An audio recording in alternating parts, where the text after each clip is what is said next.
আসসালামু আলাইকুম রহমতুল্লাহি ওয়া বারাকাতু। আমি ডাক্তার টিপু মিয়া। আজকে আমরা জানব কিভাবে দাঁত ব্রাশ করবেন। আমাদের দিন শুরু হয় দাঁত ব্রাশ দিয়ে এবং দিন শেষও হয় দাঁত ব্রাশ দিয়ে। অথচ অনেকে হয়তো জানেন না যে দাঁত ব্রাশ করার সঠিক নিয়ম কারণ কি। বিশেষ করে আপনি নিজেই যদি না জেনে থাকেন তবে বাড়ির শিশুদের শেখাবেন কিভাবে। আর সঠিক নিয়মে ব্রাশ না করতে পারলে দাঁত ও মুখের হয় নানান সমস্যা। তাই চলুন জেনে নেই কিভাবে দাঁত ব্রাশ করা উচিত। প্রথমে কথা হচ্ছে টুথব্রাশ। ভালো মানের টুথব্রাশ বাছাই করতে হবে।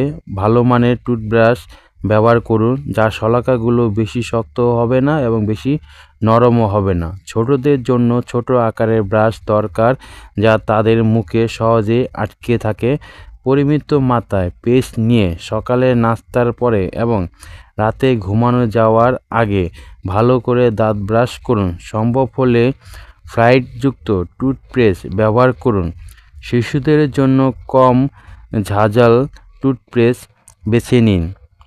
ব্রাশের শলাকাগুলো দাঁতের সঙ্গে ৪৫ ডিগ্রি কোণাকুণিভাবে ধরে উপরে পাটির দাঁত উপরে থেকে এবং নিচের পাটির দাঁত নিচ থেকে উপরে ব্রাশ করুন।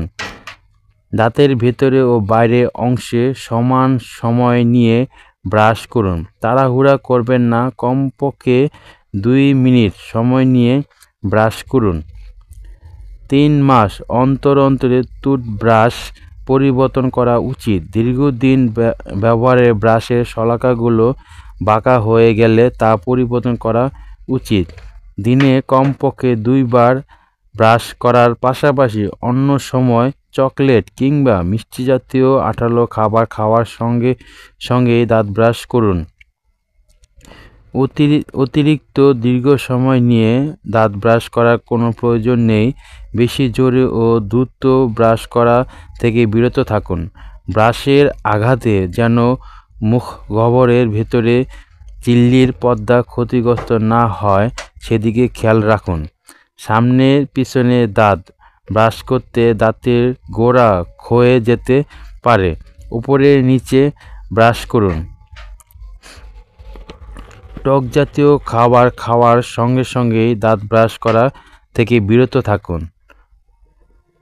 শিশুদের ছোটবেলা থেকে সঠিক নিয়মে ব্রাশ করা শেখানো অভিভাবকের দায়িত্ব। দাঁতের সুস্বাস্থ্যের জন্য শিশুদের মাছের কাঁটা চিবিয়ে খাওয়ার অভ্যাস গড়ে তুলুন। দাঁতের ভেতরে ব্রাশ করতে হবে।